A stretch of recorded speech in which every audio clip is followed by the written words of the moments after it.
चलिए भाई एक प्रैक्टिकल एग्जांपल करके देखते हैं कि जो पेन है ना इसकी लेंथ जो है वो 12 सेंटीमीटर है। ठीक है, 12 सेंटीमीटर। मैंने इसको एक एंड से ऐसा पकड़ा हुआ है कि अगर मैं जैसे ही छोड़ दूंगा तो ये ऐसे घूम जाएगी। ये क्यों घूम रही है? बॉडी को रोटेट करने के लिए कौन रिस्पॉन्सिबल होता है? टॉर्क। लेकिन यहाँ तो मैं कोई फोर्स लगा नहीं रहा हूं, फिर भी ये क्यों रोटेट हो जा रहा है? इस पे तो मैंने कोई फोर्स नहीं लगाया, फिर भी ये रोटेट हो गया। क्यों रोटेट हो गया? हाँ, क्योंकि ग्रेविटेशनल फोर्स यहाँ पे इसके सेंटर पे, यहाँ पे mg लगा हुआ है। तो देखो ये डिस्टेंस हो गई मल्टीप्लाइड बाई फोर्स। टॉर्क क्या होता है? Force multiplied by distance. इतना इसके ऊपर टॉर्क लगा था। अच्छा एक बात बताओ, अगर मैंने इसको यहां पे ऐसा होल्ड करके रखा हुआ है तब तो ये नहीं गिरेगी, तब तो ये रोटेट नहीं हुई ना। तो क्या हम ये बता सकते हैं कि इस उंगली के ऊपर कितना फोर्स आ रहा होगा? बिल्कुल बता सकते हैं। देखो इसका मैं फ्री बॉडी डायग्राम बनाता हूं कि ये जो है हमारी पेन है, ये हमारी पेन है, इसके अबाउट रोटेट होना चाह रही है। लेकिन मैंने क्या किया है, यहाँ पे एक ना सपोर्ट लगा दिया है और ये 12 सेंटीमीटर की पेन है। तो चलो मुझे कोई बच्चा बताए कि इसके ऊपर कितना फोर्स आ रहा होगा। ये जो रॉड है 12 सेंटीमीटर की है और इसका जो वजन है वो है 3 किलोग्राम। तो बताओ उसके ऊपर कितना फोर्स आ रहा होगा। हम क्या करेंगे, यहाँ पे प्रिंसिपल ऑफ मोमेंट का इस्तेमाल करेंगे। किसी एक पॉइंट के अबाउट मोमेंट हमें लेना है। तो यहाँ पे देखो, एक तो ये पॉइंट है जिसका नाम मैंने ए रख दिया, दूसरा ये पॉइंट रख दिया बी जिसके ऊपर सपोर्ट लगा हुआ है, तीसरा एक और पॉइंट होगा, कौन सा? सेंटर ऑफ मास, जहां के ऊपर इसका क्या लग रहा होगा, इसका खुद का मास लग रहा होगा नीचे की तरफ, इसका जो भी मास होगा। तो देखो इसका मैं मोमेंट लेता हूं about point A, moment about point A, और इसको कर दूंगा equal to zero. Moment equal to zero क्यों कर दिया? मोमेंट ही क्या होता है? टॉर्क होता है। लेकिन यहां पे देखो ये बॉडी रोटेट नहीं कर पा रही है, यानी कि नेट टॉर्क कितना होगा? जीरो। नेट मोमेंट जीरो यानी कि नेट टॉर्क जीरो। तो बॉडी घूम नहीं रही है, इसका मतलब उसके ऊपर नेट टॉर्क की वैल्यू क्या है? जीरो है। अब टॉर्क लगाने वाले दो फोर्सेस दिख रहे हैं हमको, एक ये वाला फोर्स इस डायरेक्शन में घुमाने की कोशिश कर रहा है, और यहाँ पे मैंने जो इसका को सपोर्ट दिया था ना, ऐसा सपोर्ट, तो देखो इस सपोर्ट पे ये क्या कर रहा है, नीचे फोर्स लगा रहा है पेन। तो बदले में सपोर्ट भी इसको एक रिएक्शन दे रहा है। ये वही वाला रिएक्शन वाला फोर्स है। ये देखो ये पेन जो है, जब मेरे हाथ के ऊपर मैंने रखा तो इस पेन ने इस हाथ के ऊपर फोर्स लगाया, तो बदले में हाथ भी क्या कर रहा है, एक रिएक्शन फोर्स लगा रहा है।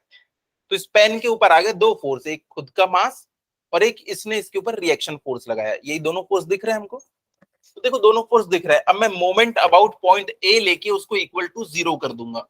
क्यों जीरो कर दिया? क्योंकि बॉडी रोटेट नहीं हो पा रही है, और रोटेट नहीं हो रही मतलब नेट टॉर्क जीरो है या नेट मोमेंट जीरो है। तो मोमेंट का मतलब क्या होता है? Force into distance. टॉर्क है ना ये भी। तो देखो ये वाला जो मास है या फोर्स है, ये किसके ऊपर टॉर्क लगाने वाला है? ये वाली डिस्टेंस डिवाइडेड बाय फोर्स। तो सबसे ये वाला, सबसे पहले मैंने ये वाला फोर्स ले लिया, मास इंटू इसकी डिस्टेंस कितनी हो जाएगी? 6 सेंटीमीटर या 0.06, 0.06 मीटर। अब देखो मैंने क्या किया, इसको मैंने ना पॉजिटिव माना है, जो कि क्लॉकवाइज है उसको मैंने पॉजिटिव एज्यूम कर लिया। तो ये वाला फोर्स इसको कैसे घुमा रहा है? Anti clockwise. तो उसको हमें क्या एज्यूम करना पड़ेगा? नेगेटिव। आपकी मर्जी, आप कुछ भी कंज्यूम एज्यूम कर सकते हैं। इसको अगर आपने नेगेटिव लिया होता तो आप इसको पॉजिटिव ले लेते, और आखिर में आपको सेम आंसर मिलेगा। तो देखो इसके लिए मैं लिख लूंगा, यहाँ पे जो भी फोर्स है मैंने उसको नाम दे दिया फोर्स एफ। तो फोर्स एफ मल्टीप्लाइड बाई उसकी डिस्टेंस कितनी हो जाएगी? 0.12। क्या और कोई फोर्स दिख रहा है यहाँ पे? और तो कोई भी फोर्स नहीं दिख रहा है। तो ये इक्वल टू हो जाएगा जीरो के, मास आपको दिया हुआ है 3 kg, तो इसकी जगह पे भी मैं लिख देता हूँ 3। तो एफ इज इक्वल टू क्या हो जाएगा? 3 × 0.06 डिवाइडेड बाई 0.12। इसको सॉल्व कर लेंगे तो आपको पता चल जाएगा यहाँ पे कितना फोर्स ऑफर हो रहा है। ये किलोग्राम में आ जाएगा ये भी। अगर देखो इसको आपने किलोग्राम में लिया है तो आंसर भी यहाँ पे किस में आ जाएगा? किलोग्राम में। आप चाहो तो इसको mg रख सकते हो, न्यूटन, तो आंसर भी किस में आएगा फिर? न्यूटन में आएगा। ठीक है, मेन है हमने मोमेंट लेना सीख लिया। चलिए अब नेक्स्ट क्वेश्चन करते हैं हम लोग प्रिंसिपल ऑफ मोमेंट्स के ऊपर ही। जब भी आपको ऐसी रिएक्शन फोर्स निकालने के लिए बोलेगा ना, आपको सिर्फ और सिर्फ प्रिंसिपल ऑफ मोमेंट का यूज करना है।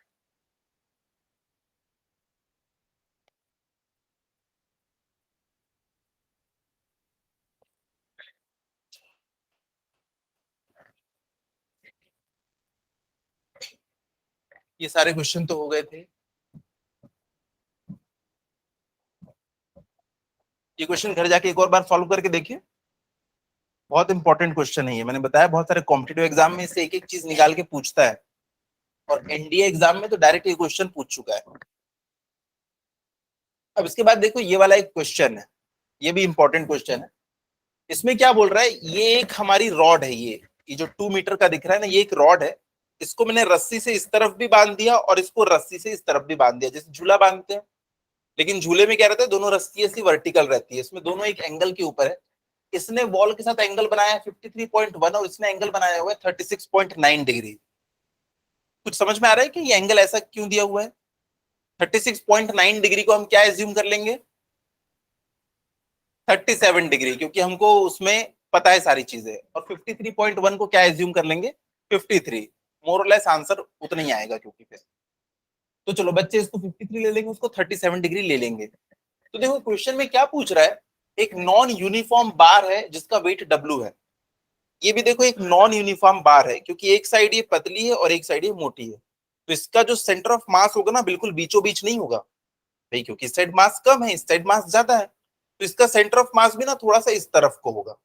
तो वैसे ही एक नॉन यूनिफॉर्म बार है, इसलिए इसका भी सेंटर ऑफ मास ना सेंटर पे ना होके थोड़ा सा इस साइड पे है। ये बिल्कुल इस तरीके का है, देखो इस साइड पतला है, उस साइड ये देखो थिक है, इसलिए इसका सेंटर ऑफ मास खिसक गया है। तो हमको यही बताना है कि इसका सेंटर ऑफ मास जो है ना, वो इस एंड से कितनी डिस्टेंस के ऊपर है। एक बात बताओ, क्या ये बार रोटेट कर रही है? नहीं, यानी कि ये क्या है, इक्विलिब्रियम में है। इक्विलिब्रियम में है, इसका मतलब नेट टॉर्क कितना होगा, 0। नेट टॉर्क बोलो या नेट मोमेंट बोलो, 0 होगा। तो इतनी बात समझ में आ गई। तो देखो इस क्वेश्चन को मैं सॉल्व कर रहा हूं, इसके ऊपर एक और क्वेश्चन बाद में मैं दूंगा, वो आप लोग सॉल्व करेंगे। तो देखो ये एक रस्सी है और ये एक रस्सी है, इसका कुछ ना कुछ मास होगा, उसके कारण इन दोनों रोप्स के ऊपर क्या आने वाला है, टेंशन आने वाला है। रोप के ऊपर हमेशा टेंशन आता है। तो यहाँ पे मैंने बना दिया दोनों टेंशन को, कि ये है हमारा टेंशन नंबर T1 और ये है हमारा टेंशन T2। दो अलग अलग रोप है, इसलिए दोनों में अलग अलग टेंशन आएगा। एक रोप रहती तो एक ही टेंशन आता है। तो दोनों के ऊपर हमने टेंशन बना दिया। चलो एक बात बताओ, अगर ये एंगल 36.9 डिग्री है, अगर मैंने यहाँ पे एक वर्टिकल ड्रॉ कर लिया, तो ये एंगल कितना हो जाएगा, इसको हम लोग 37 बोलते हैं। अगर ये 37 है तो ये भी कितना हो जाएगा, 37, सबको पता है। अगर ये वाला एंगल 53 है, अगर मैंने यहाँ पे एक लाइन ड्रॉ कर लिया, तो देखो अल्टरनेट एंगल ये भी कितना हो जाएगा, 53 डिग्री हो जाएगा। अब देखो यहाँ पे मैंने एक हॉरिजॉन्टल लाइन ड्रॉ कर ली, यहाँ पे मैंने एक हॉरिजॉन्टल लाइन ड्रॉ कर ली। ये वर्टिकल ये हॉरिजॉन्टल, इसके बीच में इंक्लाइंड फोर्स दिख रहा है। तो क्या हम इसको इन दोनों के ऊपर एक्सिस के ऊपर रिजॉल्व कर सकते हैं? बहुत इजीली रिजॉल्व कर सकते हैं।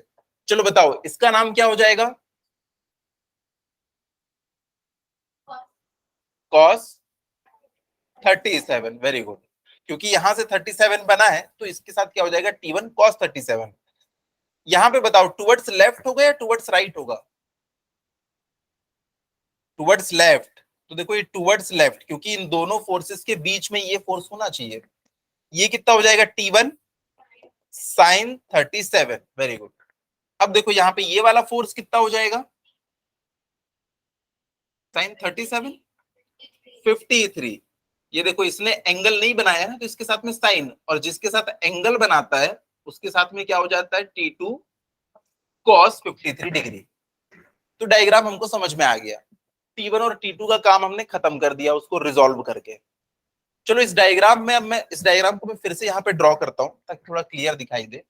यहाँ पे ये थी हमारी ये बार, इसमें ऊपर की तरफ लग रहा है T2 cos 53 और इस तरफ लग रहा है T2 sin 53। इस तरफ को लग रहा है क्या, T1 cos 37 और इस तरफ को क्या लग रहा है, T1 sin 37। इसमें एक और फोर्स लग रहा है, कौन सा, हाँ, उसका खुद का जो वेट है वो लग रहा है डाउनवर्ड। तो देखो उसको मैंने बना दिया यहाँ पे। इस पूरी बार की जो लेंथ है वो है 2 मीटर, और यहां से यहां तक की जो लेंथ है वो क्वेश्चन में दे रखा है डी। यही डी आपको निकालना है। अब बताओ ये रोटेट कर रही है क्या? रोटेट नहीं कर रही है। इसका मतलब इसका मोमेंट ले लो ना किसी भी पॉइंट के अबाउट, तो आपको क्या मिलेगा? 0 मिलेगा हमेशा। तो चलो मोमेंट लेने की हम लोग शुरुआत करते हैं। लेकिन उससे पहले एक चीज देखो, वर्टिकल डायरेक्शन में आपको कितने फोर्सेस दिखाई दे रहे हैं? वर्टिकल डायरेक्शन में 3 फोर्सेस दिख रहे हैं, जिसमें से 2 ऊपर जा रहे हैं और एक नीचे जा रहा है। डब्ल्यू अननोन है, T1 अननोन है, T2 अननोन है। चलो ठीक है, देखते हैं कि उससे हम लोग क्या कंक्लूड कर पाएंगे। तो यहां से मैंने ना पहली इक्वेशन लिख लिया, T1 cos 37 plus T2 cos 53 is equals to W। दोनों फोर्स ऊपर जा रहे हैं और एक ही फोर्स नीचे जा रहा है, तो आपस में इक्वल होंगे। तो ये हमारी इक्वेशन नंबर 1 हो गई। अब देखो हॉरिजॉन्टल डायरेक्शन में कितने फोर्स दिखाई दे रहे हैं? 2 फोर्स दिखाई दे रहे हैं। लेकिन ये रॉड ना तो इधर जा रही है ना तो इधर जा रही है। इसका मतलब ये दोनों फोर्स क्या होंगे? आपस में इक्वल होंगे। अदरवाइज जो फोर्स ज्यादा होता है रॉड तो उसकी तरफ चले जाती है। तो दूसरी इक्वेशन हम लोग यहां से लिख लेंगे T1 sine 37 is equals to T2 sine 53। कोई बच्चा बोलेगा सर ये आपने कैसे लिख दिए? इसको मैं दूसरे तरीके से भी लिख के दिखाता हूं कि देखो भाई हॉरिजॉन्टल डायरेक्शन में आपको 2 ही फोर्स दिख रहे हैं। ये है T1 साइन 37, ये हो जाएगा माइनस में, और वो उस साइड जा रहा है तो वो हो जाएगा positive T2 sine 53 equal to 0। ये उस साइड जाएगा तो ये भी नेगेटिव हो जाएगा, माइनस से माइनस कट जाएगा। तो मैंने इसको डायरेक्ट लिख दिया है। इसको मैंने डायरेक्ट लिख दिया क्या? Equal to. और दिख भी रहा है ना कि दोनों फोर्स आपस में इक्वल होंगे तभी तो अपनी पोजीशन में होगा। तो ये वाली एक इक्वेशन मिल गई हमको, ये इक्वेशन नंबर 1, ये इक्वेशन नंबर 2। अब ये वाली इक्वेशन में देखो साइन 37 और साइन 53 की हमको वैल्यू रखना है। चलो रख के देखते हैं कि एक ट्राइंगल मैंने बनाया जिसमें ये वाली साइड है 37, एक और मैंने ट्राइंगल बनाया जिसमें ये वाली साइड है क्या? 53। 37 के सामने वाला 3, नीचे वाला ये वाला 5। 53 के सामने वाला 4, ये वाला 5, नीचे वाला 3। तो देखो cos 37 सॉरी साइन वाला है ना, साइन 37 यानी कि परपेंडिकुलर अपॉन हाइपोटेन्यूज। तो मैं लिख सकता हूं T1 into 3/5 is equals to T2। Sine 53 कितना हो जाएगा? 4/5। तो मैंने लिख दिया 4/5, दोनों में से 5 कट गया, और यहां पे हमको एक रिलेशन मिला है 3T1 is equals to 4T2। इस रिलेशन को हमको याद रखना है। 3T1 is equals to 4T2। निकालना तो था हमको क्या? डी। और डिस्टेंस वगैरह किस में यूज होती है? जब हम मोमेंट निकालते हैं। तो मोमेंट तो हमको निकालना ही पड़ेगा। तो देखो अब यहाँ पे 3 पॉइंट है जहां से ना मैं मोमेंट निकाल सकता हूं। जहां जहां पे फोर्स लगते हैं उसी के अबाउट में मोमेंट निकालते हैं। एक पॉइंट है ये वाला, दूसरा पॉइंट है ये वाला, और तीसरा पॉइंट है ये वाला। चलो सोच के बताओ कि किस पॉइंट के अबाउट मोमेंट ले लें तो फायदा होगा।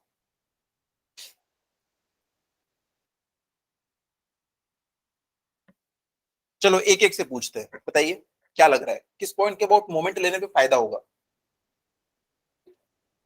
लेफ्ट वाले पे। सेंटर को छोड़ के देखो ले तो हम किसी पे भी सकते हैं मोमेंट, कोई इशू नहीं है, लेकिन आंसर भी तो आना चाहिए। श्री, लेफ्ट वाला डब्लू पे। अच्छा देखो जिस पॉइंट के अबाउट हम लोग मोमेंट लेंगे ना, उसका फोर्स फिर खत्म हो जाता है, क्योंकि उस पॉइंट से उस फोर्स की डिस्टेंस कुछ भी नहीं है। अगर आपने इस पॉइंट के अबाउट मोमेंट लिया तो इक्वेशन में आपको ये और ये मिलेगा। तो देखो एक इक्वेशन ऐसी जिसमें T1 और T2 है, एक इक्वेशन ऐसी जिसमें W और T2 है। क्या सॉल्व कर पाओगे? नहीं। 2 इक्वेशन है तो 2 ही अननोन होना चाहिए। तो हम क्या करेंगे? हम इस पॉइंट के अबाउट मोमेंट ले लेंगे। इस पॉइंट के अबाउट मोमेंट लेंगे तो इस पे लगने वाला फोर्स का डिस्टेंस कितना है इससे? 0। तो वो फोर्स हम कंसीडर ही नहीं करेंगे। तो जो इक्वेशन बनेगी वो T1 और T2 के बीच बनेगी। तो एक इक्वेशन वहां से मिलेगी, एक इक्वेशन हमारे पास पहले से है। तो ऐसे वाइजली हम लोग क्या करते हैं, वो पॉइंट चूज करते हैं जिसके अबाउट हमको मोमेंट लेना है।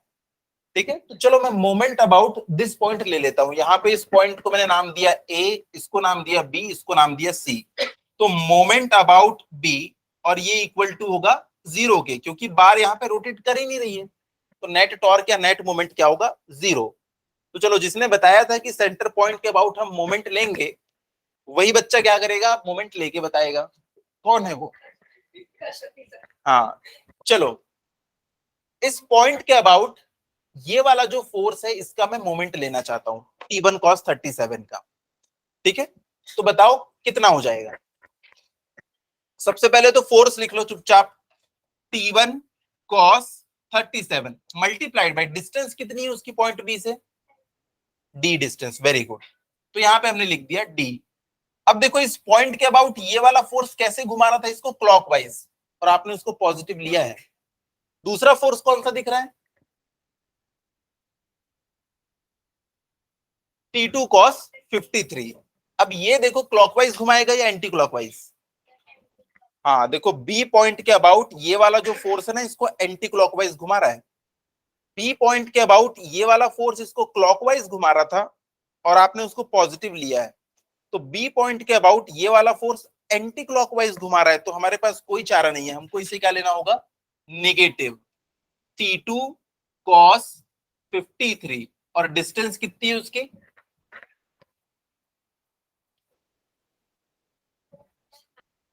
2 metre minus D. Very good. तो 2 - डी। क्या और कोई फोर्स दिख रहा है यहाँ पे? इस पॉइंट से ये वाले फोर्स की डिस्टेंस तो जीरो है, इसलिए ये वाला फोर्स कंसिडर ही नहीं होगा। उसके बाद देखो, ये वाला फोर्स ये भी तो इस पॉइंट से क्रॉस होके जा रहा है। ये वाला फोर्स ये भी अगर पीछे ले जाओगे तो इस पॉइंट से होके जा रहा है। तो ये तीनों फोर्सेस की डिस्टेंस क्या है, उससे जीरो है, क्योंकि इस पॉइंट से क्रॉस होके जा रहे हैं। लेकिन क्या ये फोर्स और ये फोर्स इस पॉइंट से क्रॉस होके गए थे? नहीं। तो जो फोर्स डिस्टेंस पे होते हैं, सिर्फ उन्हीं को हम कंसिडर करते हैं। हाँ, वो रोटेट करा भी नहीं पाएंगे। तो देखो, ये दोनों फोर्सेस को हमने ले लिया। अब इक्वल टू क्या लिख दूं, जीरो, क्योंकि बॉडी रोटेट कर ही नहीं रही है। तो यहाँ पे देखो, दूसरी एक इक्वेशन बन जाएगी। दूसरी इक्वेशन में हम लोग क्या करें, अब बच्चे बोलेंगे सर यहाँ पे डी भी तो अननोन है। चलो करके देखते हैं इसको, डी ही तो हमें निकालना है। तो चलो, T1 cos 37 कितना है, cos 37 देख के बताओ, बेस अपॉन हाइपोटेनियस। तो क्या लिख दूंगा मैं, 4/5 इंटू डी। अच्छा, इसको मैं इक्वल टू के दूसरे साइड ले जाता हूं, तो वो पॉजिटिव हो जाएगा, इज इक्वल्स टू T2 की जगह पे देखो मैं क्या लिख सकता हूं, 3/4 T1। T2 की जगह पे क्या लिख सकता हूं, 3/4 T1। तो 3/4 T1। कौन है जो बोल रहा था T1 T2 ये सब है, डी कैसे निकालेंगे, T1 से T1 कट जाएगा और डी बच जाएगा। इसके बाद cos 53 कितना हो जाएगा, बेस अपॉन हाइपोटेनियस, 3/5, 2 - डी। चलो अब इसको सॉल्व करो, फटाक से आंसर बताओ।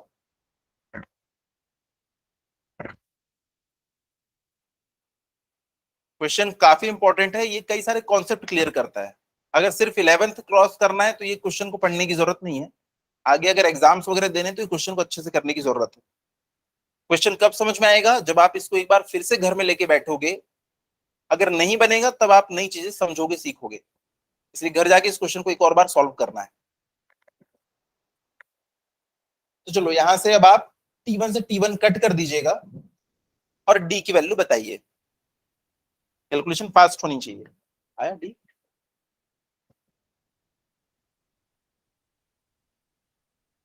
नहीं नहीं नहीं।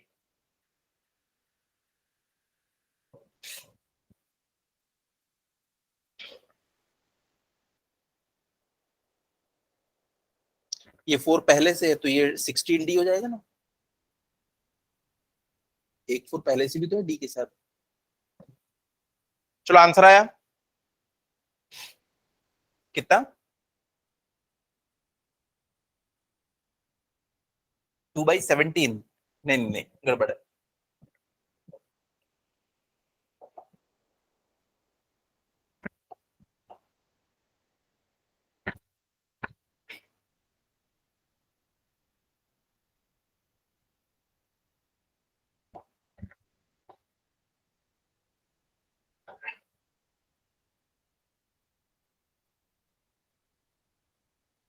चलो मैंने ये इक्वेशन को फिर से यहाँ पे लिख लिया। अब दोनों साइड से T1 और T1 क्रॉस हो गया, नीचे का 5 और ये 5 भी क्रॉस हो गया। इस साइड क्या बचा, 4D is equals to 9/4 2 minus D. इस 4 को यहां भेजा, 16D is equals to 18 minus 9D। जब इस 9 को इधर लाओगे तो ये पॉजिटिव हो जाएगा।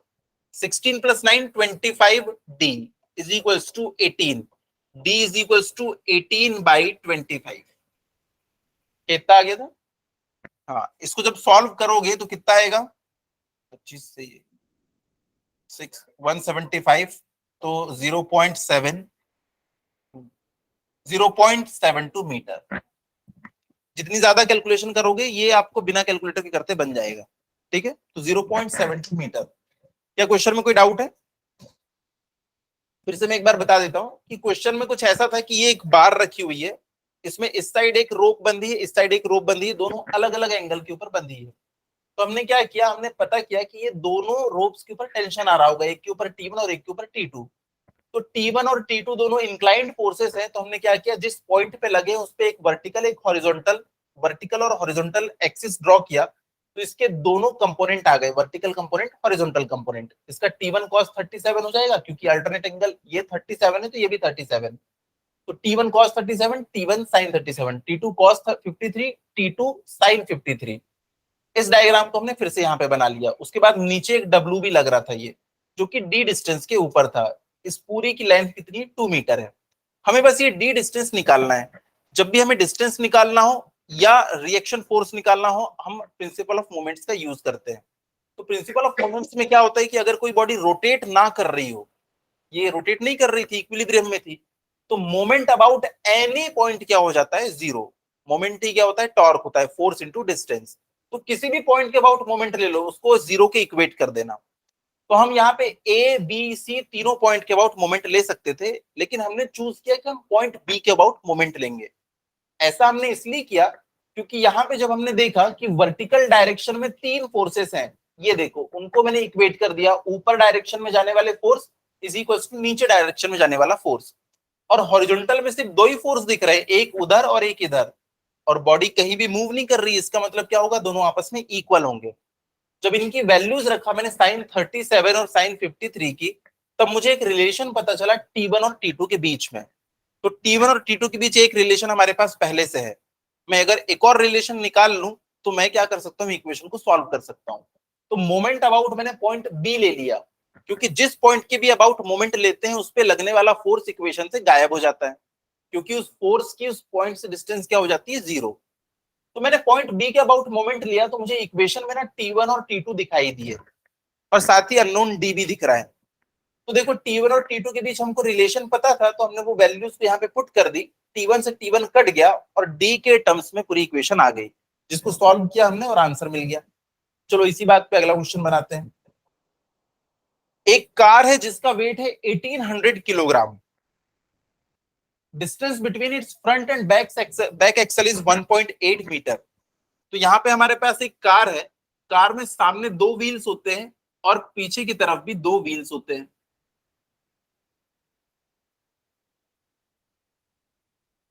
तो बस जैसी दिख रही है। चलो यहां पे देखो, 2 व्हील्स होंगे, एक ये सामने है और एक इसके पीछे है। ये भी सामने है, इसके पीछे है। इसको हम बोलते हैं फ्रंट एक्सल। एक एक्सल के ऊपर ही 2 व्हील्स लगते हैं। तो ये फ्रंट एक्सल है और ये रियर एक्सल है। इन दोनों के बीच की डिस्टेंस कितनी दी है क्वेश्चन में, 1.8 मीटर ये दे रखी है। मतलब आपकी कार की जो लेंथ है ना, सामने चक्के से पीछे चक्के तक के 1.8 मीटर है। ठीक है, और पता है इसका जो मास है वो कितना है, 1800 केजी क्वेश्चन में गिवन है। अब ये बोल रहा है कि इट्स सेंटर ऑफ ग्रेविटी। मैंने आपको बताया था कि कार्स में इंजन या तो आगे साइड लगा होता है या पीछे साइड लगा होता है। टाटा नैनो देखोगे तो पीछे साइड उसमें इंजन है, ऑटो वगैरह का इंजन भी देखना पीछे लगा होता है। तो इंजन बहुत हैवी होता है, वो जिस साइड होता है ना उन व्हील के ऊपर ज्यादा लोड आता है। तो हमारा जो इंजन है ना शायद पीछे लगा होगा, इसीलिए ये बोल रहा है कि इसका जो सेंटर ऑफ ग्रेविटी है ना, वो फ्रंट वाले व्हील से 1.05 मीटर पीछे है। तो देखो वो सेंटर ऑफ ग्रेविटी कहाँ है, यहाँ पे है। तो पूरा का पूरा मास कहाँ लग रहा होगा इसका, सेंटर ऑफ ग्रेविटी के ऊपर लगता है। और ये सेंटर ऑफ ग्रेविटी पता है 1.05 मीटर पीछे है फ्रंट एक्सल के, क्वेश्चन में गिवन है। तो बताओ कि इसके सारे के सारे व्हील्स के ऊपर कितना रिएक्शन फोर्स आ रहा होगा। अगर ये कार हवा में होती तो क्या इन व्हील्स के ऊपर कोई लोड आता? नहीं, क्योंकि ये ग्राउंड के कांटेक्ट में वजन डाल रहे हैं ये ग्राउंड के ऊपर, तो ग्राउंड से एक इनको रिएक्शन फोर्स मिल रहा है। सामने के दोनों व्हील्स को भी रिएक्शन फोर्स मिल रहा होगा, पीछे के दोनों व्हील्स को भी रिएक्शन फोर्स मिल रहा होगा। तो आपको निकालना है कि कितना रिएक्शन हर व्हील के ऊपर आ रहा है। तो देखो इसको सॉल्व करते हैं। मैं ये डायग्राम को थोड़ा सा और इजी बनाता हूं कि ये सामने वाले व्हील्स पीछे वाले व्हील्स हैं और ये सामने वाले व्हील्स हैं। इनको जोड़ने वाली एक लाइन है, इमेजिनरी लाइन, एक्चुअल में ऐसी कोई लाइन नहीं होती। ये 1.8 मीटर की है, क्वेश्चन में गिवन है। इसमें जो लोड लग रहा है वो कहां पे लग रहा है? यहां कहीं पे लग रहा है। कितना? 1800 किलोग्राम। यहां से यहां तक के 1.05 है, तो यहां से यहां तक के कितना होगा? 0.75। तो ये हो जाएगा 0.75, 0.75 मीटर, और ये भी मीटर। अब ये पूछ रहा है क्वेश्चन में कि बताओ कितना रिएक्शन फोर्स आएगा सामने वाले व्हील्स पे और पीछे वाले व्हील्स पे। तो देखो पीछे वाले व्हील्स के ऊपर है ये रिएक्शन फोर्स, ये वाला रिएक्शन फोर्स ऊपर आएगा ना, क्योंकि गाड़ी का मास नीचे लग रहा है, तो व्हील्स के ऊपर रिएक्शन फोर्स ऐसा ऊपर आएगा। देखा टायर्स पिचक जाते हैं। इसके ऊपर भी रिएक्शन फोर्स कहां आएगा? ऊपर की तरफ आएगा। इसको मैंने नाम दे दिया R1 और इसको मैंने नाम दे दिया R2।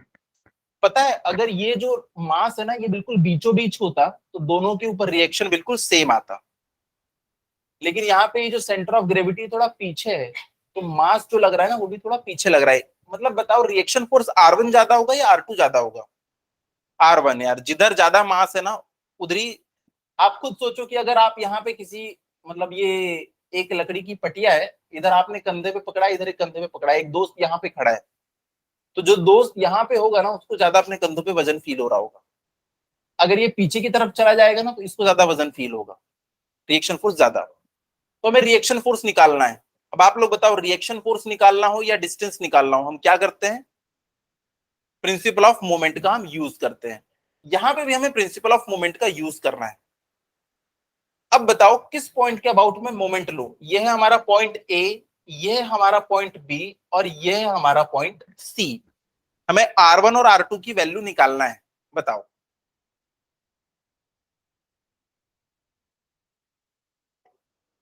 R1 के अबाउट मोमेंट लेंगे, उससे क्या फायदा होगा? R1 और R2, R1 के अबाउट मोमेंट लोगे तो R1 कहां से आएगा? जिस पॉइंट के अबाउट मोमेंट लो फोर्स की डिस्टेंस जीरो हो जाती है ना, तो किसके अबाउट मोमेंट लेंगे? पॉइंट बी के अबाउट मोमेंट। इसमें आप कितनी इक्वेशन बना सकते हो? सिर्फ एक ही इक्वेशन बना सकते हो, सिर्फ एक ही इक्वेशन आप बना सकते हो, तो उसमें एक ही अननोन होना चाहिए। तो आप क्या करो, पॉइंट ए के अबाउट मोमेंट ले लो, तो ये वाला फोर्स आएगा जो कि हमको नोन है, और ये वाला एक फोर्स आएगा जो कि अननोन है। एक इक्वेशन एक अननोन, कितनी इंसाफी वाली बात हो गई। आ जाएगा आंसर। तो देखो यहां पे मैं लेता हूं moment about point A, taking moment about point A and equating it to zero since the car is not rotating. Rohit Shetty की मूवी नहीं है, कार ऐसे हवा में फ्लिप कर रही है, कार रखी हुई है। तो देखो मैं पॉइंट ए के अबाउट मोमेंट ले रहा हूं। फिर से देखना, मोमेंट लेने का क्या मतलब होता है? जितने भी फोर्स दिख रहे हैं वो multiplied by their respective distances. तो ये वाले पॉइंट के अबाउट मैं मोमेंट ले रहा हूं, तो सबसे पहले मुझे कौन दिखाई दिया? Force R1। लेकिन फोर्स R1 की इस पॉइंट से डिस्टेंस कितनी है? 0। तो जिसको इच्छा है वो लोग लिख सकते हैं R1 इंटू 0। लेकिन हम लोग कायदे से क्या करते हैं, जिस पॉइंट के अबाउट मोमेंट लेते हैं उस पर लगने वाले सारे फोर्सेस को हम लोग कंसीडर ही नहीं करते, क्योंकि डिस्टेंस कितनी होती है? 0। तो ये वाला फोर्स तो हमने कंसीडर ही नहीं किया, खत्म, टाटा बाय बाय। अगला फोर्स कौन सा दिखा हमको? 1800। तो 1800 इंटू जी कर लेंगे, इस बार मल्टीप्लाइड बाय जी कर लेते हैं, क्योंकि ये कितना फोर्स लगाएगा नीचे? mg। इसने जो फोर्स आपको पूछा ना, डिटरमाइन द फोर्स पूछा है इसने, तो अगर आप लोग 1800 रखोगे तो फोर्स की वैल्यू भी किस में आएगी? किलोग्राम में आएगी। तो हम लोग यहाँ पे अगर न्यूटन में रखें तो आंसर भी किस में आएगा? न्यूटन में आएगा। या हम लोग ऐसा कर सकते हैं, अभी किलोग्राम रख के चलते हैं, आखिरी में जो भी आंसर आएगा उसको ना 9.8 से मल्टीप्लाई कर दे। क्या बोलते हो? ठीक है, तो चलो मैं अभी जी से मल्टीप्लाई नहीं करता। तो 1800 यहां से कितनी डिस्टेंस पे है? 0.75। पॉइंट ए के अबाउट ये कैसे रोटेट कर रहा है? क्लॉकवाइज। आपने क्या लिया है उसको?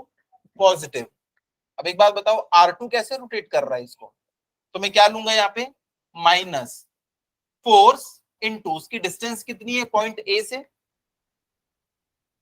1.8। 1.8। R2 की डिस्टेंस ए पॉइंट से कितनी है? 1.8 है ना। Force into distance, force into distance, force into distance, 1.05 तो बी से हो जाएगी डिस्टेंस। इसको हमने कर दिया इक्वेट जीरो के, तो यहां से आपकी R2 की वैल्यू आ जाएगी। तो R2 की वैल्यू लिख देता हूं मैं 1800 इंटू 0.75 डिवाइडेड बाई 1.8। 1.8 से ये 1000 टाइम्स कट हो जाएगा और आंसर क्या आ जाएगा? R2 is equal to 750। Kashyapi इसकी यूनिट क्या हो जाएगी? आपने ये किस में रखा है? केजी में रखा है, तो ये भी किस में आएगा? केजी में आएगा। आपने प्रॉमिस किया था आखिरी में हम 9.8 से मल्टीप्लाई करके उसको न्यूटन में कन्वर्ट कर लेंगे। तो 750 किलोग्राम, और इसको न्यूटन में अगर कन्वर्ट करना है तो क्या करना पड़ेगा? जी से मल्टीप्लाई। तो हम लोग लिख लेते हैं R2 is equal to 750 into 9.8। कितना न्यूटन आएगा देखिए, बताइए, मल्टीप्लाई कीजिए फटाफट।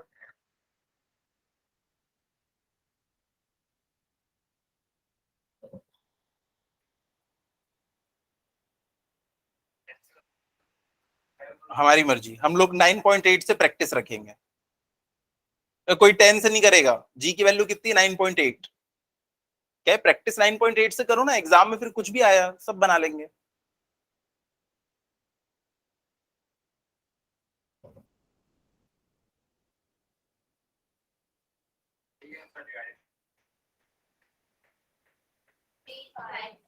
सेवन थ्री फाइव जीरो, तो देखो 7350 न्यूटन। R2 कहां पे लग रहा है? सामने वाले व्हील्स के ऊपर। तो सामने वाले व्हील्स के ऊपर रिएक्शन कितना आया है? 7350 न्यूटन। लेकिन ये हमारा ऑटो है क्या? सामने एक ही व्हील है। सामने ये कार है जिसमें सामने कितने व्हील्स होंगे? दो। और क्वेश्चन में इसने क्या पूछा है? Exerted by level on each front wheel. Each front wheel, हर एक फ्रंट व्हील के ऊपर। तो सामने की तरफ फोर्स, रिएक्शन फोर्स आ रहा है 7350 न्यूटन। ये किसके ऊपर होगा? दो व्हील्स के ऊपर। Hence reaction force on each front wheel. सामने दो व्हील्स होते हैं, तो हम क्या करेंगे? इसी को दो से डिवाइड कर देंगे। Is equals to 7350 divide by 2। कितना आ जाएगा? 3675, इतना ही कुछ आ रहा है क्या? देखो 7350, 3675। हाँ 3675 न्यूटन। सामने वाले व्हील्स के ऊपर 3675 न्यूटन। अच्छा, कोई बोले कि चलो बताओ पीछे वाले व्हील्स के ऊपर कितना रिएक्शन फोर्स आ रहा है, तो कैसे निकालोगे?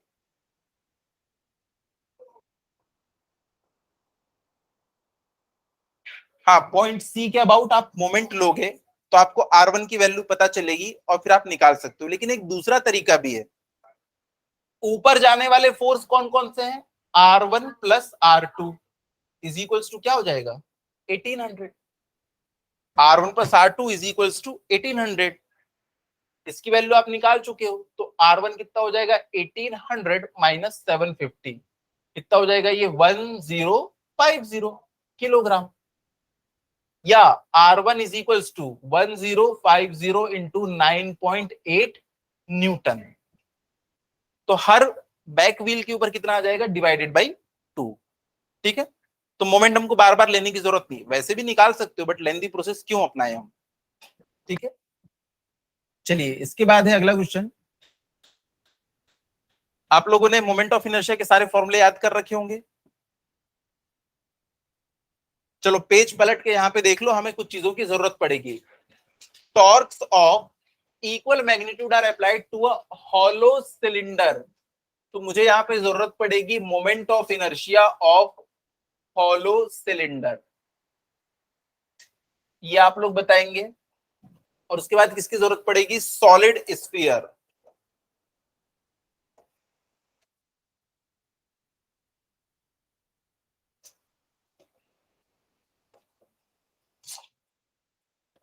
सही लिखा है क्या मैंने, देखना।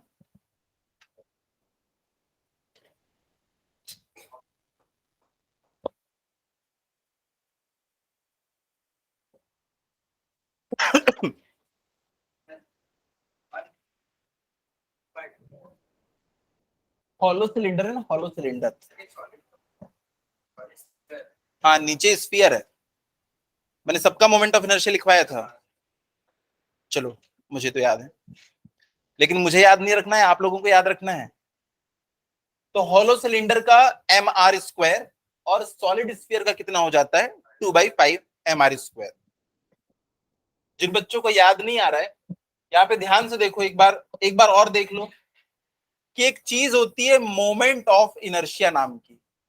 जैसे पहले हमने पढ़ा था इनर्शिया, ये क्या होता था, किसी भी मास को मूव कराने के लिए रेजिस्ट करता था, और अगर बॉडी मोशन में है तो उसको स्टॉप करने के लिए भी ये अपोज करता था। कोई बॉडी अगर मोशन में तो मोशन में रहेगी, और अगर वो स्टेशनरी तो स्टेशनरी रहेगी। यही क्या कहलाता था, उसका इनर्शिया। अब जब हम लोग रोटेशनल मैकेनिज्म पढ़ रहे हैं, तो हमें पता है कि कोई बॉडी अगर रोटेट कर रही ना, तो वो कंटिन्यू रोटेट करती रहेगी, और अगर कोई बॉडी स्टेशनरी है तो वो रोटेट तब तक नहीं करेगी जब तक आप उसके ऊपर टॉर्क ना लगाएं। तो क्यों, क्योंकि उसके पास क्या है, इनर्शिया। लेकिन ये वाला इनर्शिया नहीं, अब कौन सा है उसके पास में, मोमेंट ऑफ इनर्शिया। घूमने वाली बॉडीज क्यों घूमती रहती है, क्योंकि इनके पास मोमेंट ऑफ इनर्शिया है। तो मोमेंट ऑफ इनर्शिया, इसे हम रिप्रेजेंट करते हैं किससे, आई से, और इसका फॉर्मूला क्या है, एम के स्क्वायर। जहां पे क्या के क्या होता है, radius of gyration. Her body के लिए रेडियस ऑफ गायरेशन अलग अलग है, हर बॉडी के लिए अलग अलग है। जैसे कि देखो, सबसे पहले मान लो एक हमने सॉलिड डिस्क लेके रखी है, ये सॉलिड डिस्क है, जैसे कि एक सिक्का होता है, तो इसके लिए पता है रेडियस ऑफ गायरेशन कितनी होती है, इसके लिए होती है R/√2 होती है। तो जब वहां पे वैल्यूज पुट करोगे ना, तो ये कितना हो जाएगा, I इज इक्वल्स टू के की जगह पे देखो इतना, तो ये हो जाएगा हाफ एम आर स्क्वायर, ये उसका फॉर्मूला बन जाता है। वहीं अगर आप एक ऐसी डिस्क लोगे, मतलब एक रिंग लोगे, रिंग जैसे अंगूठी होती है, एक रिंग, तो उसके लिए पता है के की वैल्यू कितनी होती है, आर। तो इस केस में I इज इक्वल्स टू क्या हो जाता है, एम आर स्क्वायर। तो हम इतना कचरा क्यों याद करें, हम लोग ना सीधे ये वैल्यू को याद कर लेंगे कि भैया अगर सॉलिड डिस्क है तो हाफ एम आर स्क्वायर, और अगर ऐसी रिंग है तो उसके लिए कितना हो जाएगा, एम आर स्क्वायर। तो हम लोग ये वाले सारे फॉर्मूले याद कर लेंगे। बेसिक फॉर्मूला है वो, हर बॉडी के लिए के की वैल्यू अलग अलग, इसलिए हमको मोमेंट ऑफ इनर्शिया अलग अलग मिलता है। तो ये वाले हम लोग फॉर्मूलेस को याद कर लेंगे। तो बच्चों ने क्या किया, बताया है मुझे कि हॉलो सिलेंडर जो होता है उसके लिए मोमेंट ऑफ इनर्शिया होता है एम आर स्क्वायर, और सॉलिड स्फीयर के लिए होता है 2/5 एम आर स्क्वायर। ठीक है, तो क्वेश्चन में बोल रहा है दोनों के ऊपर सेम टॉर्क हमने अप्लाई किया, दोनों के ऊपर सेम टॉर्क हमने अप्लाई किया है। अच्छा, टॉर्क के फॉर्मूले क्या क्या होते हैं, टॉर्क इज इक्वल्स टू, हाँ, रेडियस इनटू फोर्स। यहाँ पे तो कोई फोर्स और उसका नाम ही नहीं लिया है। टॉर्क का कोई दूसरा फॉर्मूला बताओ मुझे, आई into angular acceleration.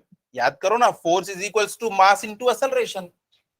Force body को मूव करता है, टॉर्क बॉडी को रोटेट करता है। यहाँ पे मास, यहाँ पे मोमेंट ऑफ इनर्शिया, यहाँ पे लीनियर असलरेशन, तो यहाँ पे एंगुलर असलरेशन। हमने तो कोरिलेट किया हुआ है ना। तो ये वाला फॉर्मूला हमारे काम आ सकता है, मोमेंट ऑफ इनर्शिया है और टॉर्क भी दे रखा है, और क्वेश्चन में क्या पूछा है, दोनों में से किसकी एंगुलर स्पीड ज्यादा होगी। तो दोनों चीजों को हमने सेम टॉर्क दिया है, और पूछ रहा है कि किसकी एंगुलर स्पीड ज्यादा होगी। तो देखो, अगर हमने सेम टॉर्क दोनों को दिया है, तो torque of cylinder is equals to torque of sphere. Question में बोल रहा है यार, दोनों को हमने सेम टॉर्क दिया है। अब टॉर्क का फॉर्मूला क्या होता है, I into alpha is equals to I into alpha. Cylinder का लिखेंगे यहाँ पे सिलेंडर का अल्फा, यहाँ पे स्फीयर के लिए आई और स्फीयर के लिए ये। सिलेंडर का कितना होता है, M R square into alpha of cylinder, alpha of cylinder is equals to, ये कितना हो जाएगा 2/5 M R square into alpha of sphere. भाई क्वेश्चन में बोला था कि दोनों पे हमने सेम टॉर्क लगाया है, टॉर्क का फॉर्मूला क्या होता है, आई इंटू अल्फा, लेकिन आई किसका रखना पड़ेगा, सिलेंडर का, आई किसका रखना पड़ेगा, स्फीयर का। तो हमने सारी चीजें पुट कर दी।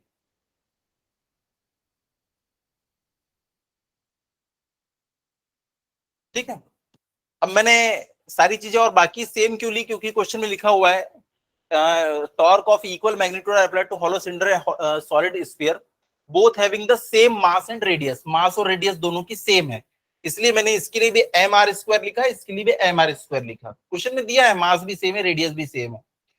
अब क्या पूछ रहा है कि बताओ दोनों के पास, दोनों में से किसके पास ज्यादा एंगुलर स्पीड होगी। तो देखो एम आर स्क्वायर से एम आर स्क्वायर कट गया। अब यहां पे देखो alpha of cylinder is equals to 2/5 alpha of sphere, या मैं ऐसा भी तो लिख सकता हूं, 2/5 को इधर लाऊंगा तो alpha of sphere is equals to 5/2 alpha of cylinder, या alpha of sphere is equals to 2.5 alpha of cylinder, यानी कि स्फीयर का जो अल्फा होगा ना उस सिलेंडर से भी 2.5 टाइम्स ज्यादा होगा। तो ये समझ में आया क्या कि मैं दोबारा रिपीट करूं इसको, बताओ ना। चलो मैं रिपीट करता हूं। तो क्वेश्चन में क्या दे रखा है कि हमारे पास ना एक सिलेंडर है, ये देखो ये एक सिलेंडर है जो कि हॉलो है, ठीक है। हॉलो सिलेंडर के लिए आई की जो वैल्यू होती है ना, इसको मैं बॉडी नंबर 1 नाम दे देता हूं, कौन इतना लंबा चौड़ा लिखे, I1, ये इसके लिए क्या होता है एम आर स्क्वायर। और दूसरा हमको दिया हुआ है क्या, एक स्फीयर, ये एक सॉलिड स्फीयर है, इसके लिए आई की वैल्यू क्या होती है, इसको मैंने बॉडी नंबर 2 नाम दे दिया, इसके लिए क्या होता है 2/5 एम आर स्क्वायर। दोनों के लिए मास और रेडियस सेम है, क्वेश्चन में ही दे रखा है कि दोनों के लिए मास और रेडियस बिल्कुल सेम है, तो मैंने सेम ले लिया है।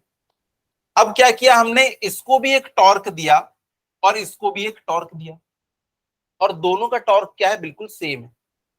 अरे आप सेम टॉर्क दे सकते हैं, जैसे कि देखो एक ईंट रखी हुई है और उसके बाजू में एक प्लास्टिक की बॉल रखी हुई है, आपने दोनों को सेम फोर्स दिया, दोनों को सेम फोर्स दिया, बताओ कौन ज्यादा दूर तक के जाएगा, प्लास्टिक की बॉल या वो ईंट। प्लास्टिक की बॉल है यार, उसका मास कम है, उसको जैसे आप फोर्स दोगे ना वो ज्यादा दूर तक के चला जाएगा, लेकिन ईंट पे पैर मारोगे तो क्या होगा, पैर नहीं टूटेगा, ईंट कम डिस्टेंस तक के जाएगी।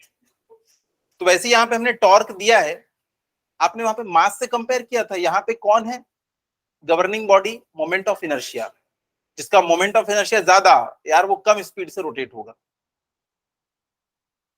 क्यों रोटेट सेम कर रहे हैं, आपने टॉर्क दोनों को सेम दिया है पर दोनों की एंगुलर स्पीड अलग अलग होगी। जैसे कि हमने फोर्स पत्थर को भी दिया था और प्लास्टिक की बॉल को भी दिया था, फोर्स भले सेम दिया बट दोनों की स्पीड अलग अलग होगी। वैसे यहाँ पे दोनों का मोमेंट ऑफ इनर्शिया देखो, इसका मोमेंट ऑफ इनर्शिया ज्यादा है, इसका कितना है, उसका 2/5 टाइम्स है बस। तो भाई जिसका मोमेंट ऑफ इनर्शिया कम वो ज्यादा स्पीड से रोटेट करेगा। तो हमने इसको भी टॉर्क दिया और इसको भी टॉर्क दिया, दोनों को हमने सेम टॉर्क दिया, लेकिन टॉर्क का फॉर्मूला क्या हो जाता है, I1 alpha 1 is equals to I2 alpha 2। भाई ये देखो यहाँ पे ये एक बड़ी वाली बॉडी है जिसका मास है कैपिटल एम, और एक ये छोटू सी बॉडी है जिसका मास है छोटू एम। दोनों का हमने क्या किया, फोर्स लगाया, इसके ऊपर लगाया फोर्स, इसके ऊपर भी लगाया हमने फोर्स, दोनों के साथ हमने सेम फोर्स लगाया। इसके कारण क्या होगा, इन दोनों में कुछ ना कुछ मोशन आ जाएगा। Force is equals to mass into acceleration, force is equals to mass into acceleration. अब देखो फोर्स की वैल्यू तो दोनों के लिए सेम है, अब मास अलग अलग है तो असलरेशन सेम होगा कि अलग अलग होगा, अलग अलग होगा, नहीं तो ये प्रोडक्ट कहां से इसके इक्वल आएगा। और ये A1 है और ये मान लो A2 है। अब बताओ A1 ज्यादा बड़ा होगा या A2 ज्यादा बड़ा होगा? हाँ, क्योंकि इस प्रोडक्ट को F के इक्वल होना है, इस प्रोडक्ट को भी F के इक्वल होना है। अगर ये ज्यादा है तो ये कम होगा, अगर ये कम है तो ऑब्वियसली ये ज्यादा होगा। जैसे देखो, अगर कैपिटल M की वैल्यू 100 होती, इसकी वैल्यू 500 है, तो बताओ A1 की वैल्यू कितनी होती? 5 होती। अगर यहाँ पे इसकी वैल्यू भी 500 है, लेकिन इस स्मॉल m की जो वैल्यू है ना वो है 220, तो बताओ इसकी वैल्यू कितनी हो जाती? इतना कमजोर? हाँ चलो चलो, मैं और इजी कर देता हूँ। हाँ चलो, अगर मान लो इस m की वैल्यू होती 25, अब बता दोगे? 20, तो ये देखो ये 20, तो देखो मास कम हुआ तो असलरेशन अपने आप ज्यादा हो गया। तो वैसे ही यहाँ पे मोमेंट ऑफ इनर्शिया कम है तो उसका असलरेशन भी ज्यादा होगा। तो वही हमसे पूछ रहा है ज्यादा होगा तो कितना ज्यादा होगा। तो भाई अगर दोनों में सेम टॉर्क लगाया है तो दोनों में टॉर्क का फॉर्मूला क्या हो जाएगा? I1 alpha 1 is equal to I2 alpha 2। इसका I कितना होता है? mr² into alpha 1 is equal to इसका कितना होता है? 2/5 mr² इंटू अल्फा 2। mr² से mr² कट हो जाएगा, तो यहां से आपके पास मिलेगा क्या? अल्फा 1 या अल्फा 2 लिख लेते हैं। Alpha 2 is equals to 5/2 alpha 1 या alpha 2 is equals to 2.5 alpha 1। यानी कि जो सिलेंडर का जो एंगुलर स्पीड है या एंगुलर एक्सेलरेशन है वो, सॉरी स्फीयर का, वो सिलेंडर से 2.5 टाइम्स ज्यादा होगा। क्या यहां तक के समझ में आया? पक्का? जिसका मोमेंट ऑफ इनर्शिया कम, उसका angular speed, angular angular acceleration वो सब ज्यादा हो जाएगा। भाई जिसका मास कम उसकी स्पीड ज्यादा हो जाएगी, है कि नहीं? तो ये वाला क्वेश्चन समझ में आ गया ना? भाई जिसका एक्सेलरेशन ज्यादा उसकी एंगुलर स्पीड भी ज्यादा होगी। चलिए अगला क्वेश्चन, ये वाला क्वेश्चन बनाइए चलिए फटाफट। एक सॉलिड सिलेंडर है जिसका मास दिया हुआ है 20 किलोग्राम और ये रोटेट कर रहा है अपने एक्सिस के अबाउट, और इसकी एंगुलर स्पीड है 100 रेडियन पर सेकेंड, और इसकी रेडियस भी दे रखा है। बताओ इसकी काइनेटिक एनर्जी कितनी होगी? कितना इजी फॉर्मूला है। जैसे जब हम लोग लीनियर मोशन पढ़ते थे तब काइनेटिक एनर्जी कितनी हो जाती थी? Half mv²। लेकिन जब हम लोग रोटेशन पढ़ रहे हैं तो मास को कौन रिप्लेस कर देता है? आई, और लीनियर स्पीड को एंगुलर स्पीड। तो ये हो जाएगा हमारा काइनेटिक एनर्जी का फॉर्मूला। क्वेश्चन में आपको क्या क्या गिवन है? m गिवन है और आपको r गिवन है। आई क्या होता है? सॉलिड सिलेंडर के लिए हाफ mr²। यहाँ पे मैं फॉर्मूला नहीं, फॉर्मूला तो आप लोग बताएंगे ना। आई ऑफ सॉलिड सिलेंडर देख के बताओ, देखो देखो फटाफट।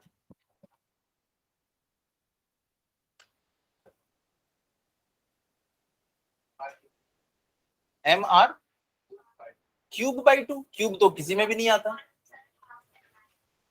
Half mr²। तो देखो आई आपको पता है, ओमेगा भी आपको पता है, 100 रेडियन पर सेकेंड, 100 रेडियन पर सेकेंड।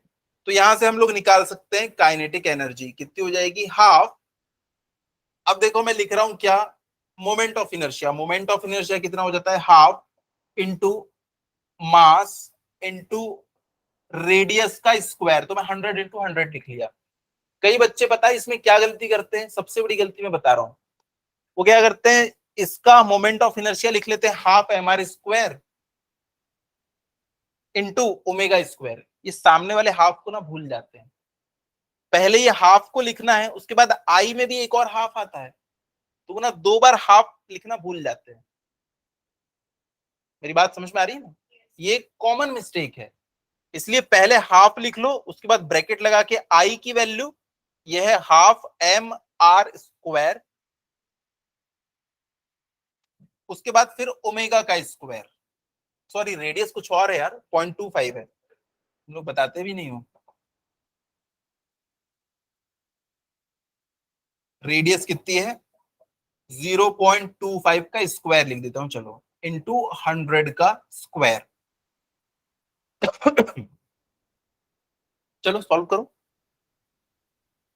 इज इक्वल्स टू 2 से ये चला जाएगा 5 टाइम्स। उसके बाद ये हो जाएगा, देखो 2 बार 25 है, 2 बार 100 है, तो ये 25, तो हो जाएगा 5 इंटू 25 इंटू 25, कितनी बचेगा, हाफ mv r² इंटू ये, तो 5 इंटू 6 टू 5 कितना आ जाएगा ये, करके बताओ। समझ में आया नहीं कैसे किया हमने। काइनेटिक एनर्जी कितनी होती है, हाफ आई ओमेगा स्क्वायर, आई कितना होता है, हाफ mr²। तो फॉर्मूले याद रहने चाहिए। 3125, तो 3125 इसकी यूनिट क्या हो जाएगी, काइनेटिक एनर्जी है ये, जूल, तो इसकी यूनिट हो जाएगी क्या, जूल। और क्वेश्चन में क्या पूछा है, what is the magnitude of angular momentum. Angular momentum कितना होगा इसका, एंगुलर मोमेंटम का फॉर्मूला क्या है, एल इज इक्वल्स टू, अच्छा जब हम लोग लीनियर मोशन पढ़ते थे तो मोमेंटम क्या होता था, मास इंटू वेलोसिटी।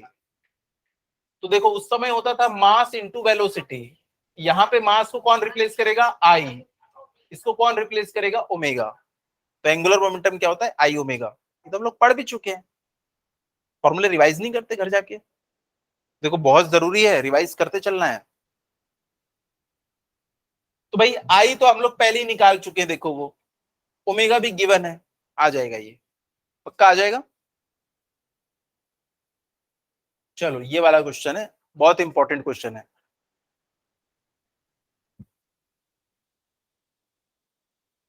देखो एक बच्चा है, वो क्या कर रहा है, वो जो रिवॉल्विंग चेयर होती है, गोल गोल घूमने वाली चेयर, उसके ऊपर बैठा हुआ है।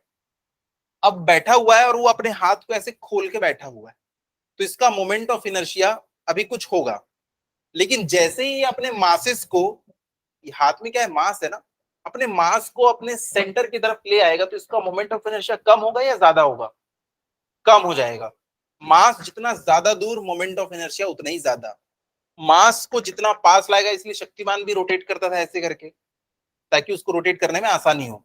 तो मोमेंट ऑफ इनर्शिया ना कम से कम करना होता है, रोटेट करना है। इसलिए जो बैक फ्लिप मारते हैं वो भी कैसे करते हैं, अपने घुटनों को अपने सीने से लगा लेते हैं। या जो डाइवर्स होते हैं, जैसे कि आपके टेस्ट में क्वेश्चन आया था, जो स्विमिंग पूल के ऊपर ऐसा एक कैंटिलीवर लगा रहता है, उसके ऊपर 2-3 बार जंप करके जब पानी में कूदते हैं, तो उनके मार्क्स किस बात पे मिलते हैं कि हवा में वो कितनी बार रोटेट कर पाए। अगर रोटेट करना है आपको, तो अपना आई क्या करना होगा, कम से कम करना पड़ेगा। अगर आपने अपना आई कम कर लिया, तो आपका ओमेगा क्या होगा, ऑब्वियसली बढ़ जाएगा। हमने एक लॉ पढ़ा था, law of conservation of angular momentum, I1 ω1 is equals to I2 ω2। तो अगर आपने अपना मोमेंट ऑफ इनर्शिया कम कर लिया, तो आपकी एंगुलर स्पीड अपने आप बढ़ जाएगी। ये देखो ये वाला रिलेशन देखो, हमारा स्टार्टिंग में आई इतना था, एंगुलर स्पीड इतनी थी। जब हम लोग बैक फ्लिप मारते हैं, तो क्या बैठे बैठे ब्लैक ब्लैक बैक फ्लिप मारते हैं, खड़े खड़े मारते हैं ना, तो हम अपने पेट के अबाउट रोटेट करते हैं। तो पेट के अबाउट देखो, मास तो बहुत ज्यादा डिस्टेंस पे, तो आई क्या होता है, बहुत ज्यादा। आई की वैल्यू क्या होती है, बहुत ज्यादा, तो हमारी ना घूमने की स्पीड कम होती है।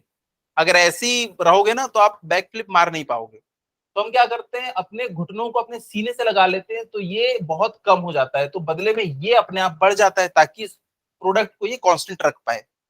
इसीलिए हम लोग एक रिवॉल्यूशन कंप्लीट कर पाते हैं। लेकिन उतरते समय वापस जब बैक फ्लिप हो गई, तब पैर भी तो जमाना है और स्पीड भी कम करना है। अगर उतनी स्पीड से आओगे तो भाई एक्सीडेंट हो सकता है। इसलिए हम लोग क्या करते हैं, फिर अपने पैरों को फिर से दूर करते हैं, तो स्पीड हमारी क्या हो जाती है, अपने आप कम हो जाती है, और हम लोग सेफली लैंड कर पाते हैं। तो एंगुलर मोमेंटम तो भैया हमेशा कांस्टेंट होता है, ये बात लिख के रख लो। I1 ω1 is equal to I2 ω2, I1 ω1 is equal to I2 ω2। तो यहाँ पे एक बच्चा बैठा हुआ है, यहाँ पे देखो, वो जब अपने आर्म्स को आउट स्ट्रेच करके रखा हुआ है, तब वो 40 रिवॉल्यूशन पर सेकंड की स्पीड से रोटेट कर रहा है। भैया यहाँ तो क्या है, रेडियन पर सेकंड है, और वहां पे क्या दिया हुआ है, रिवॉल्यूशन पर सेकंड। रिवॉल्यूशन पर सेकंड को हम रेडियन पर सेकंड में कैसे कन्वर्ट करते हैं, हाँ, omega is equals to 2 pi n, ये फॉर्मूला है 2 पाई n। अगर ये रिवॉल्यूशन पर सेकेंड होगा तो ये भी क्या आ जाएगा, रेडियन पर सेकेंड। ये देखो एंगल से आपने मल्टीप्लाई कर दिया ना, रेडियन है ये पर सेकेंड है, तो रेडियन पर सेकेंड हमको मिल जाएगा। हाँ, तो हमारे पास n है तो हमें ओमेगा निकालने की टेंशन नहीं है। तो क्वेश्चन में ये बोल रहा है रिवॉल्विंग चेयर थी, उसमें बच्चा अपने हाथ बाहर रखा था, आउट स्ट्रेच्ड है, तो उसकी 40 रिवॉल्यूशन पर सेकेंड स्पीड थी। लेकिन जैसे ही उसने अपने मोमेंट ऑफ इनर्शिया को 2/5 टाइम्स कम कर लिया, तो अब उसकी एंगुलर स्पीड कितनी हो जाएगी? उसने अपना मोमेंट ऑफ इनर्शिया 2/5 टाइम्स कम कर लिया, यानी कि जो उसका फाइनल मोमेंट ऑफ इनर्शिया क्या है, 2/5 ऑफ I1 है। क्वेश्चन में लिखा है। अगर मैं बोलूंगा कि उसने अपना मोमेंट ऑफ इनर्शिया आधा कर लिया, तो आप क्या लिखोगे, I1 डिवाइड बाई 2 लिखोगे। उसने 2/5 टाइम्स कर लिया, तो मैंने क्या लिख लिया, final moment of inertia is 2/5 times of initial moment of inertia. तो बताओ उसकी अब रोटेट करने की स्पीड कितनी होगी? अगर उसने अपने हाथों को अंदर फोल्ड कर लिया और उसके कारण उसका मोमेंट ऑफ इनर्शिया 2/5 टाइम्स कम हो गया, तो अब उसकी फाइनल स्पीड क्या होगी? तो ये वाला फॉर्मूला हमने लगाया पहले, I1 omega 1 is equal to I2 omega 2। तो देखो I1 into 2 pi n1, 2 pi n1 क्यों किया, क्योंकि ओमेगा नहीं दिया है क्वेश्चन में, n दिया है, is equals to I2 into 2 pi n2। I1 omega 1 is equal to I2 omega 2, और ओमेगा को क्या लिखे हमने, 2 पाई n। अब देखो यहाँ पे I2 कितना हो जाता है, I1 का 2/5 टाइम्स, रिप्लेस कर दो, कर देते हैं रिप्लेस। तो I1 into 2 pi n1 is equal to 2/5 of I1 into 2 pi n2। बहुत सारी चीजें इसमें से कट जाएंगी, सिर्फ n1 और n2 बचेगा। n1 दिया है आपको 40, तो आप n2 निकाल सकते हैं। चलो निकालते हैं। I1 से I1 कट गया, 2 पाई से 2 पाई कट गया, और क्या बचा, n1 की वैल्यू थी 40 is equal to 2/5 into n2। तो यहां से सॉल्व करने पे n2 हमको कितना मिलेगा, ये हो जाएगा 20 और ये हो जाएगा 100 रिवॉल्यूशन पर सेकेंड। तो शक्तिमान जो गोल गोल घूमता था ऐसे करके, अगर वो अपने हाथ ऐसे कर ले तो उसकी स्पीड क्या हो जाएगी, कम हो जाएगी, क्योंकि उसका मोमेंट ऑफ इनर्शिया बढ़ गया, उसने अपने हाथों को फैला लिया, तो जिस एक्सिस के अबाउट वो रोटेट कर रहा था उसके अबाउट उसका मोमेंट ऑफ इनर्शिया बढ़ जाएगा, और मोमेंट ऑफ इनर्शिया अगर बढ़ा तो एंगुलर स्पीड क्या हो जाएगी, कम। लेकिन यहाँ तो हमने मोमेंट ऑफ इनर्शिया कम कर लिया था। समझ में आ रहा है कि सब ऊपर से जा रहा है, मैं अकेला ही तो नहीं पढ़ रहा हूँ ना, पक्का? चलो, किसमें?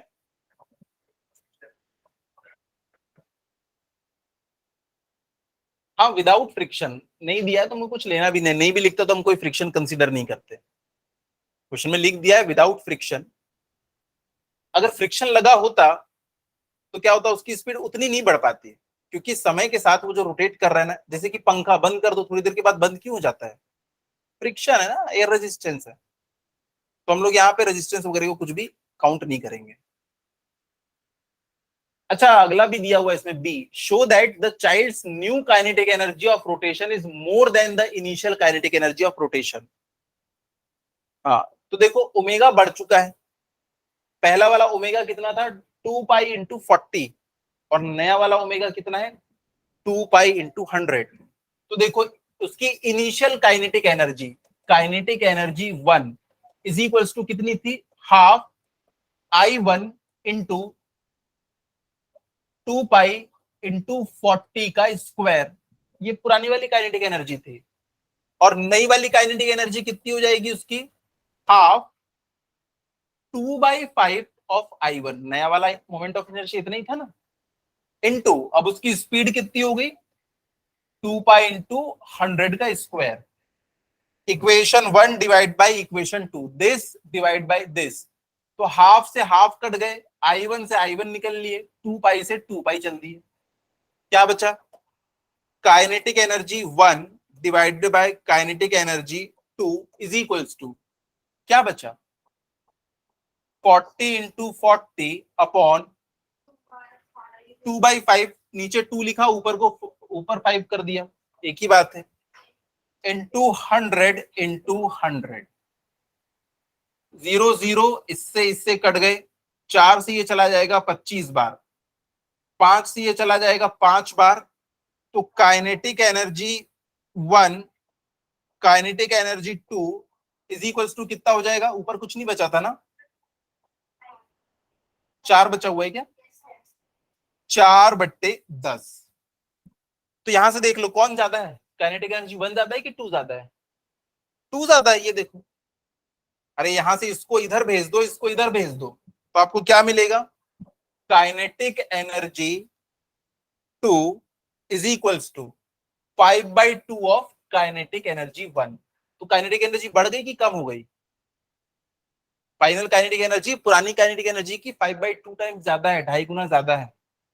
तो उसने यही बोला था, शो करो, show that child's new kinetic energy of rotation is more than, तो final kinetic energy is 2.5 times more than the initial kinetic energy. हमने प्रूव कर दिया। कोई समस्या?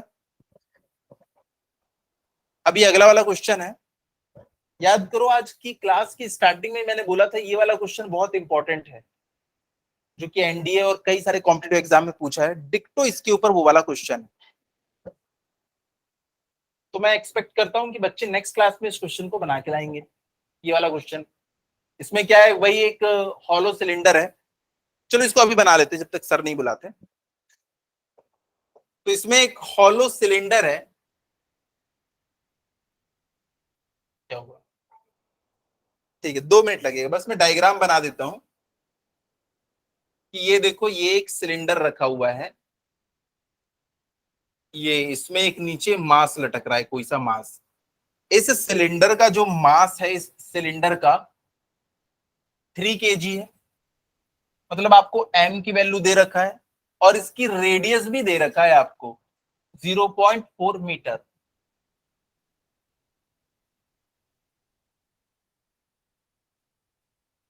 क्या हुआ, अच्छा ठीक है। तो देखो आपको m दिया है, आपको r दिया है, और आपको क्या पूछ रहा है, what is the linear acceleration of the rope.